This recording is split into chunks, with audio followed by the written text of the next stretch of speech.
வணக்கம். இந்த கிளாஸ்ல நம்ம என்ன பார்க்க போறோம்னா, எம்.இ. சி.எஸ்.சியோட வெரி இம்பார்ட்டன்ட் கான்செப்ட் செகண்ட் மாடலோட ஃபைண்ட் த கார்லேஷன் யூசிங் ப்ராபபிலிட்டியோட கான்செப்ட் வச்சு, கண்டிஷனல் ப்ராபபிலிட்டி வச்சு நம்ம எப்படி கண்டுபிடிக்க போறோம் அப்படிங்கிற கான்செப்ட்ட பார்க்க போறோம்.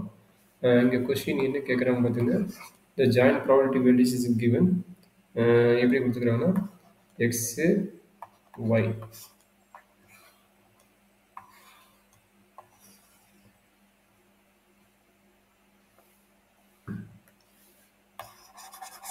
ஸோ ஒரு டேபிள் ஃபார்ம் பண்ணிக்கிறேன். அவங்க டேபிள் வேல்யூ கொடுத்துருக்காங்க.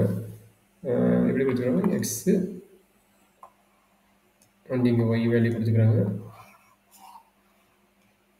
ஸோ எக்ஸ் வேல்யூ என்னென்ன வேல்யூ கொடுத்துருக்காங்கன்னா, -1 +1, ஒய் வேல்யூ 0 அண்ட் 1 வேல்யூ கொடுத்துருக்காங்க. இதுக்கு கரஸ்பாண்டிங் எக்ஸாக்டாக ப்ராபபிலிட்டி வேல்யூ கொடுத்துருக்காங்க, ஜாயிண்ட் ப்ராபபிலிட்டி. எக்ஸ் கமா ஒய்யின் இன்வலை வந்தால் அதுக்கு பேர் ஜாயிண்ட் ப்ராபபிலிட்டி நேமு. அப்போ 1/8, 3/8, 2/8 அண்டு எகெயின் 2/8. இதுதான் ஜாயிண்ட் ப்ராபபிலிட்டி வேல்யூ கொடுத்துருக்காங்க. ஸோ கொஸ்டின் இதுலேருந்து என்னென்ன கேட்குறாங்க பார்த்தீங்கன்னா, ரொம்ப இம்பார்ட்டன்ட் பாயிண்ட். மியூ எக்ஸ்னா மீன், அதாவது E of X, mu Y, E of Y, sigma X, sigma Y, covariance of X comma Y, correlation coefficient of x comma y under regression line. Okay, regression line. Y on x and x on y. இந்த ரெண்டு line கேட்குறாங்க. இதை ஃபுல்லாக நம்ம எப்படி detail பார்க்குறோம். Up to இது வரைக்கும் உங்களுக்கு ரிப்பீட்டட் கொஸ்டின் கேட்டுக்கிறாங்க. மேபி ரெகரேஷன் லைன் இதை ஃபார்ம் பண்ணி போட முடியும். அதனால தான் ரெகரேஷன் லைன் இன்க்ளூட் பண்ணிக்கிறேன். சரி, இப்போ ப்ராப்ளத்துக்கு போகலாம். சரி, நம்மளுக்கு ஃபஸ்ட் எடுத்த முடியும் இ ஆஃப் எக்ஸ் கேட்டுக்கிறாங்க. ஸோ அதனால் இந்த கொஸ்டின் வந்து எக்ஸு ஒய். ஸோ இதுலேருந்து நம்ம என்ன பண்ண போகிறோம், டோட்டல் ப்ராபபிலிட்டி கண்டுபிடிக்க போகிறோம். அதாவது ப்ராபபிலிட்டி மாஸ் ஃபங்க்ஷன் செப்பரேட்டாக பண்ண போகிறோம். அது ஒன்றும் இல்லை, நம்ம ஈஸி தான். ரெண்டையும் ஆட் பண்ணி எழுதுனீங்கன்னா முடிஞ்சு போச்சுங்க. இதை எப்படி போடுறோம் பாருங்கள். அடிஷ்னலாக ஒரு காலம், அடிஷ்னலாக ஒரு ரோ ஆட் பண்ணிக்கோங்க. ஆல்ரெடி இருந்ததில்லை, அதனுடைய சம்மேஷன் ஆட் பண்ணி போட்டிங்கன்னா நம்மளுக்கு இந்த ஒர்க் முடியுதுங்க. ஸோ இது வேல்யூ என்ன பார்த்துங்க, இது 1/8, 3/8, இது 2/8, 2/8. இப்போ இதை ஆட் பண்ணி போட்டிங்கன்னா என்ன ஆகும் பார்த்துங்க. இதுக்கு பேர் பி ஆஃப் எக்ஸு. இப்போ ஆட் பண்ணி போடுறோம்ல, அதுக்கு பேர் பி ஆஃப் ஒய். சாரி, இங்கே 2/8, 2/8 வரும். ஸோ அப்புறம் பார்த்தீங்கன்னா இதை ஆட் பண்ணி போட்டிங்கன்னா என்ன வரும், 1 + 3 4/8, 2 + 2 4/8. அதே மாதிரி இங்கே ஆட் பண்ணி போடுறோம் 1 + 2 3/8, 3 + 2 5/8, 3 + 2 5/8. அப்போ டோட்டல் ப்ராபபிலிட்டி வேல்யூ ஒன்றும் தெரியும். ரெண்டே ஆட் பண்ணி பார்த்தீங்கன்னா உங்களுக்கு ஒன்றும் கிடைக்கும். 8/8 ஒன்று கிடைக்கும்.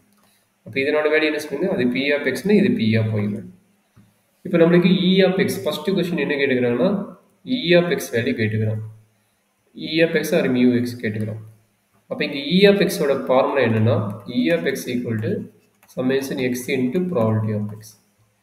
ஸோ இது எப்படி போடுவீங்க, இது பாருங்க, இது எக்ஸ் இருக்குங்களா. அப்போ எக்ஸ்னா நம்மளுக்கு வேல்யூஸ் என்ன வரும் அப்படின்னு கொஞ்சம் செக் பண்ணிக்கோங்க. ஸோ அதுலேருந்து நம்ம அடுத்தடுத்த ஒர்க்கு நம்ம கம்ப்ளீட் பண்ணி போகிறோம். Summation X into probability of X. அப்போ -1 இங்கே பாருங்கள், இதுதான் எக்ஸு. அப்போ இந்த காலம் வைஸ் டோட்டல் பார்த்தீங்களா, இதுதான் நம்மளுடைய probability of X. Column wise வரணும், இது ப்ராபபிலிட்டி ஆஃப் எக்ஸ்னு மாற்றிக்கோங்க. இது ரோ வைஸ், இங்கே ரோ வைஸ் காலம் எடுக்கிறதுனால ப்ராபபிலிட்டி ஆஃப் ஒய்ன்னு மாற்றிக்கோங்க. இப்போ -1 × 3/8, -1 × 3/8, அடுத்து 1 × 5/8 + 1 × 5/8. அப்போ போட்டிங்கன்னா என்ன கிடைக்கும், -3/8 + 5/8 ஈக்குவல் டு நம்மளுக்கு வர்றது வந்து 2/8. இந்த இ ஆஃப் ஒய் பார்த்தீங்கன்னா ரோ வைஸ் இருக்குன்னா நான் மாற்றி போட்டிருந்தேன். இப்போ E of Y row wise total, அதனால் ரோ வைஸ் ஆட் பண்ணுறோம். அப்போ summation Y into probability of Y that is equal to 0 × 4/8 + 1 × 4/8 equal to 4/8. இதுதான் நம்மளுடைய மீன் கேட்டிருந்தாங்கன்னா இது E of X value and இந்த வேல்யூஸ் கேட்டிருக்கிறாங்க. இது வந்து E of Y value note பண்ணிக்கோங்க. இதுக்கப்புறம் என்ன பண்ண போகிறோம்னா நம்மளுக்கு sigma X and sigma Y வேணும். அந்த சிக்மா எக்ஸ் சிக்மா ஒய்க்கு என்ன பண்ணணும் நோட் பண்ணிக்கோங்க. Sigma X equal to E of X square minus E of X three whole square. இதுக்கு நிறைய ஃபார்முலா இருக்குது. நீங்கள் 2-3 ஃபார்முலா இருக்குது. அதாவது இது சிக்மா ஸ்கொயர், இது வேரியன்ஸ் வருது. இப்போ என்னென்னா sigma X square equal to another formula என்ன சொல்கிறாங்கன்னா X minus E of X three whole square. இது ஒரு ஃபார்முலா இருக்குது. அதாவது இங்கே எக்ஸ்பெக்டட் வேல்யூ இங்கே இருக்கும். Expected value of X minus E of X three whole square. நம்மளுடைய நார்மல் டேட்டாவோட ஃபார்முலா என்னென்னா sigma square 1/n into summation X minus X bar the whole square. இது ஒரு ஃபார்முலா இருக்கும். அனதர் ஃபார்முலா பார்த்தீங்கன்னா summation X minus X bar the whole square divide by n இருக்கும். சரிங்களா? இது ஃபார்முலா பார்த்தீங்கன்னா இந்த ஃபார்முலா பார்த்தீங்கன்னா இதுக்கு லிங்க் ஆகும். இந்த ஃபார்முலா பார்த்தீங்கன்னா இதுக்கு லிங்க் ஆகும். இது நார்மல் டேட்டா வேல்யூஸ் கொடுத்துருந்தாங்கன்னா சரிங்களா? இது ப்ராபர்ட்டி வேல்யூ கொடுத்தோம்னா இந்த கான்செப்ட் இதை அப்ளை பண்ணிட்டு நம்ம போடணும். இப்போ நம்ம ஆல்ரெடி இ ஆஃப் எக்ஸோட வேல்யூ நம்ம கையில் இருக்குது. இங்கே இந்த 2/8 நம்ம எக்ஸ்ட்ரா கண்டுபிடிக்கிறது இ ஆஃப் எக்ஸ் ஸ்கொயர். அப்போ இ ஆஃப் எக்ஸ் ஸ்கொயருக்கு என்ன formula? E of X summation X into property of எக்ஸ்னு போடும்போது இ ஆஃப் எக்ஸ் ஸ்கொயருக்கு இந்த ஸ்கொயர் போட்டால் போதுங்க. அப்போ என்னாச்சு? மைனஸ் 1 ஸ்கொயர்டு இன்ட்டு 3/8 மைனஸ் 1 இது 3/8 இது. அதே மாதிரி 1 squared into 5/8 plus 1 squared into 5/8. அப்போ நமக்கு கிடைக்கக்கூடிய ப்ராபர்ட்டி வேல்யூஸ் பார்த்தீங்கன்னா இ ஆஃப் எக்ஸோட வேல்யூ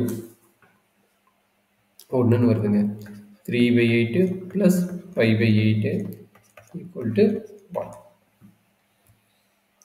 இதே மாதிரி பார்த்தீங்கன்னா இ ஆஃப் ஒய் ஸ்கொயர் கண்டுபிடிக்கணும்.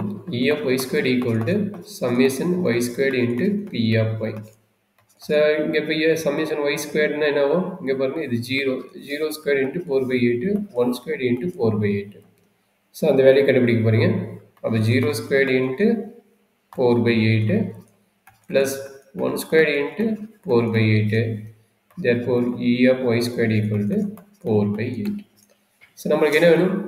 நம்மளுக்கு வேணுங்கிறது பார்த்தீங்கன்னா sigma X square and sigma Y square value வேணும். சரிங்களா? அப்போ வேல்யூஸ் ஜஸ்ட் அப்ளை பண்ணுங்கள். E of X square minus E of X three whole square. இதுதான் நம்மளோட வேல்யூ. அப்போ இந்த வேல்யூஸில் போட்டிங்கன்னா என்ன கிடைக்குதுன்னு பாருங்கள். இ ஆஃப் எக்ஸ் ஸ்கொயரோட வேல்யூ இப்போ தான் போட்டிங்க 1ன்னு. அப்போ 1 minus E of X three whole square. E of X three whole square value எவ்வளவு? 2/8. அப்போ 2/8 தி ஹோல் ஸ்கொயர். கரெக்டுங்களா? 2/8 தி ஹோல் ஸ்கொயர் தான் அதனோட வேல்யூ.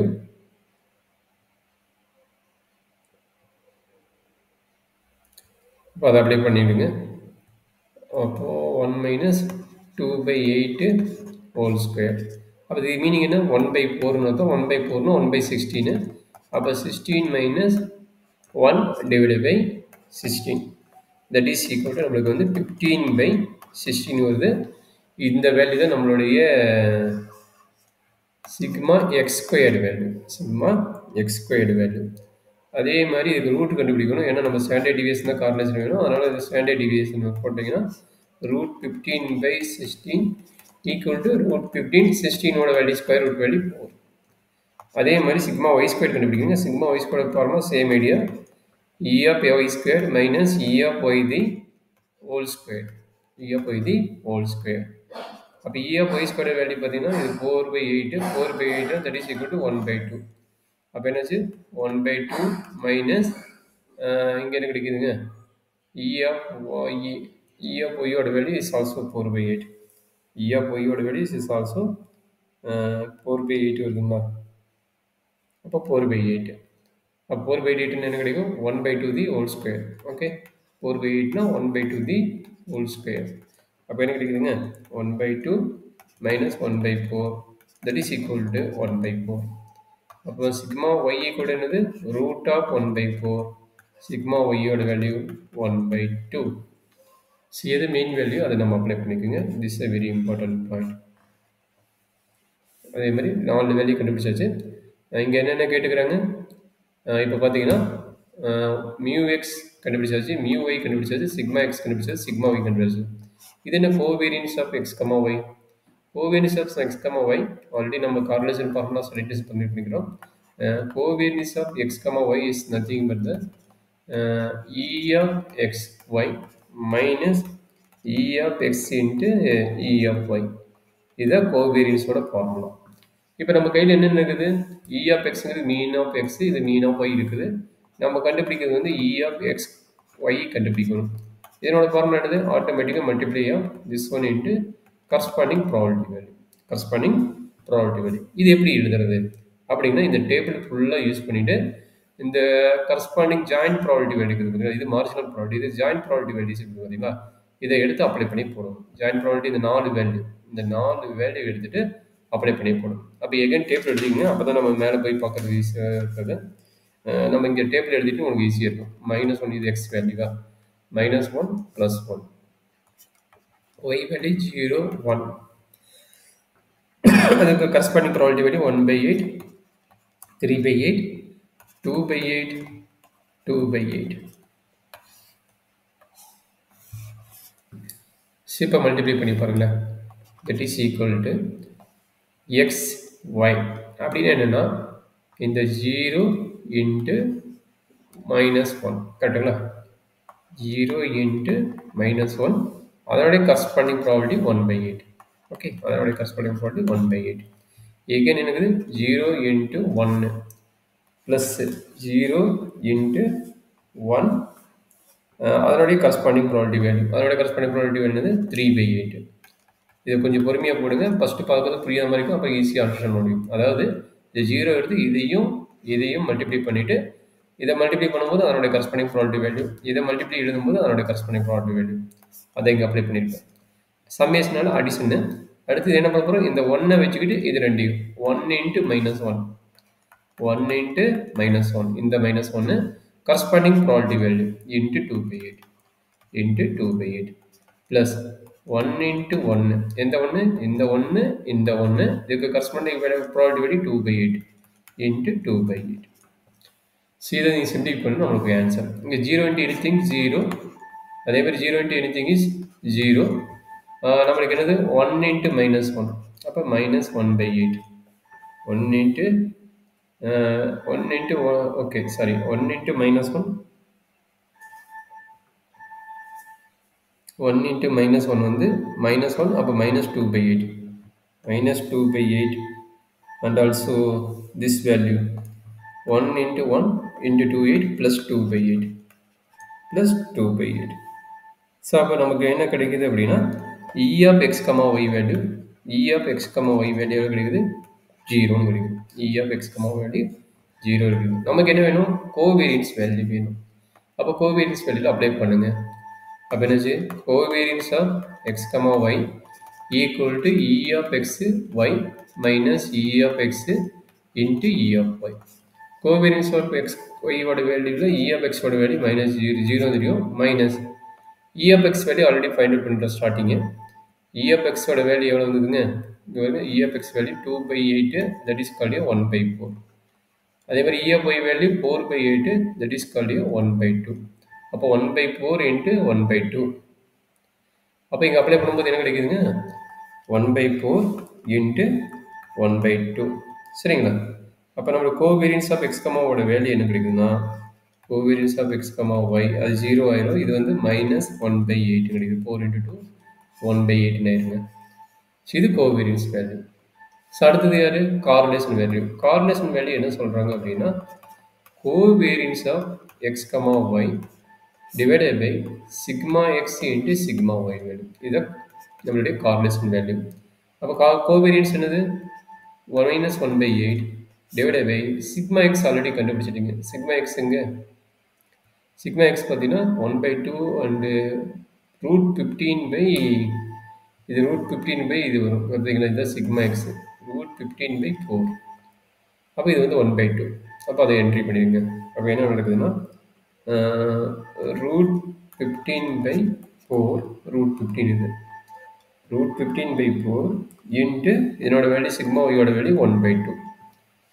இங்கே பாருங்க 4 இன்ட்டு 2 வந்து 8. அப்போ ஆல்ரெடி இங்கே 8 இருக்குது, இது ரெண்டும் கட் ஆயிடும். அப்போ R of x, y equal to minus 1 divided by root 15. So இதுதான் நம்மளுடைய கார்லேஷனோட வேல்யூ. ஸோ இது வரைக்கும் கேட்குறாங்க 13 மார்க்கு. இதுக்கப்புறம் நான் அடிஷ்னல் ஐடியா கொடுத்துக்கிறேன். அடிஷ்னல் ஐடியா என்னன்னா regression lines y on x and x on y கொடுத்துக்கிறேன். அது ஃபார்முலா ஆடி உங்களுக்கு தெரியும். y minus y bar இது வந்து y on x இருக்கு. y minus y bar equal to r into sigma y divided by sigma x into x minus x bar. இப்போ எல்லா value நம்ம கையில் இருக்கும். அதாவது y minus y bar e of x, r value கையில் இருக்குது, sigma y value இருக்குது, sigma x value இருக்குது, x minus x bar வந்து e of x வேல்யூ. அப்போ அப்படியே பண்ணிட முடியுது. இது வந்து e of y value. e of y value எவ்வளோ கிடைச்சது? 1/2. 1/2 வந்து செக் பண்ணிக்கிறேன். 4/8னா நம்மளுக்கு இங்கே போட்டுக்கிறோம். e of y value 1/8, e of x value 1/4. அப்போ y minus 1/2. ஆரோட வேல்யூ இப்படி தான் போட்டோம். -1 divided by root 15 into sigma y. sigma y value இங்கே டினாமினேட்டர் எழுதி பாருங்க. sigma y value 1/2 into root 15/4. அப்போ இது வந்து எழுதிக்கங்க 1/2 divided by root 15/4 into x minus x bar, அதாவது e of x value. e of x value இங்கே apply பண்ணி பாருங்க. இது e of x, இது வந்து 1/4. அப்போ அந்த 1/4 இங்கே அப்ளை பண்ணுங்க, -1/4. அப்போ இதை சிம்பிளிஃபை பண்ணால் y on x வேல்யூ முடிஞ்சிடும். அப்போ என்னாச்சு? y minus 1/2 equal to -1/root 15. இந்த வேல்யூ கட் பண்ணால் இது 2. அப்போ என்ன கிடைக்குது? 1/15 இது வந்து 2 மேலே போயிடும், டிவைட் பை root 15 வரும். கரெக்டுங்களா? Divide by root 15 x minus 1/4. x minus 1/4. First இது சிம்பிளிஃபை பண்ணுங்க. இப்போ root 15 into root 15 15. அந்த 15 இங்கே மல்டிப்ளை பண்ணுங்க. 15 into y minus 1/2 equal to minus 2x plus 2/4. அந்த 15 எவ்வளோ கொண்டு போயிருங்க? 15y minus 15/2 equal to minus 2x plus 1/2. இப்போ நம்மளுக்கு என்ன வேணும்? y equal to என்ன வேணும்? அப்போ 15y equal to minus 2x plus 1/2 plus 15/2. இந்த 2x இங்கே கொண்டு வந்தீங்கன்னா 2x plus 15y equal to 1/2 plus 15/2 16/2. 16/2னா 8 வரும். இதுதான் நம்மளுக்கு y on x ஓட regression line equation. y on x ஓட ரெகரேஷனல் லைன் ஈக்குவேஷன். ஸோ இதே ஐடியா பார்த்தீங்கன்னா என்ன கிடைக்கும்? x on y ஓட equation. x on y. x on yக்கு என்ன ஈக்குவேஷனா x minus x bar equal to r into sigma x divided by sigma y into y minus y bar. இப்போ இது எல்லா வேல்யூம் உங்களுக்கு தெரியும். ஸோ ஆரோட வேல்யூ என்ன பார்த்தோம்? r equal to -1/root 15 and sigma x value, sigma y value, e of x தான் வந்து x bar, e of y தான் வந்து y பார். ஸோ இது எல்லா வேல்யூ திரும்ப அப்ளை பண்ணுவோம். அது மேலேருந்து அப்ளை பண்ணிக்கோங்க. சிக்மா எக்ஸ் எவ்வளவு, சிக்மா ஒய் எவ்வளவு, ஆர் வந்து போட்டாச்சு. சிக்மா ஒய் வந்து 1/2, இது root 15/4. அப்போ இது எவ்வளோ கிடைக்குது? root 15/4. இது வந்து 1/2. இது மேபி 1/4ன்னு பார்த்தோம், இது வந்து 1/2ன்னு பார்த்தோம். செக் பண்ணிக்கலாம். சிக்மா எக்ஸ் வந்து என்ன போட்டுக்கிறோம்? 1/4 போட்டுக்கிறோம். சிக்மா ஒய் வந்து 1/2 போட்டுக்கிறோம். Okay, correct. இது அப்ளை பண்ணி போடுங்க. இது ஆல்ரெடி ஃபைண்ட் அவுட் பண்ணாலும் சைடில் எடுக்கிறேன். இப்போ அப்ளை பண்ணுறதுக்கு ஈஸியாக இருக்கிறதுக்காக x minus X bar 1/4 equal to r minus 1/root 15 sigma x root 15/4 sigma y 1/2 into y minus y bar. y minus y bar வந்து இங்க வர வேல்யூ 1/2. இதை சிம்பிளிஃபை பண்ணுங்க. இங்க வர numerator root 15, denominator root 15 cut பண்ணிடுங்க. x minus 1/4 equal to இந்த இதுவும் கட்டானா 2 ஆகும். அப்போ அதனோட ரிசல்ட் கிடைக்கும் 1/2ன்னு வரும். y minus y by இங்கே 1/2 இருக்குதா? அப்போ 1/2. அப்போ என்னாச்சு? x minus 1/4. மேபி இந்த 2 உள்ள மல்டிப்ளை பண்ணிங்கன்னா இங்கே 2 வந்துடும். அப்போ 2x 2ன்னு வரும். இங்கே என்ன இருக்குது? y minus 1/2. இதுவும் கட் பண்ணால் 1/2ன்னு வருது. அப்போ 2x minus y equal to ரெண்டு பக்கம் -1/2 -1/2 கட் ஆகிடும். அப்போ என்னாச்சு? y equal to 2x or x equal to 2x equal to yன்னு வருது. ஸோ இதுதான் வந்து ஒய் ஆன் எக்ஸோட ஈக்குவேஷன் முடிஞ்சிச்சு. இது எக்ஸ் ஆன் ஒய்யோட ஈக்குவேஷன். ஸோ இதுதான் நம்மளுடைய ரெக்ரெஷன் லைன் ஈக்குவேஷன். அப்போ ஒரு ப்ராபபிலிட்டி கான்செப்ட் கொடுத்து கூட நம்மளுக்கு ரெக்ரெஷன் லைன் ஈக்குவேஷன் கேட்பாங்க. ஸோ இதுதான் நம்மளுடைய பேசிக் ஐடியா. இதை நோட் பண்ணிக்கோங்க. இட்ஸ் வெரி இம்பார்ட்டன்ட் கான்செப்ட், அடிக்கடிக்கு கேட்கக்கூடியது.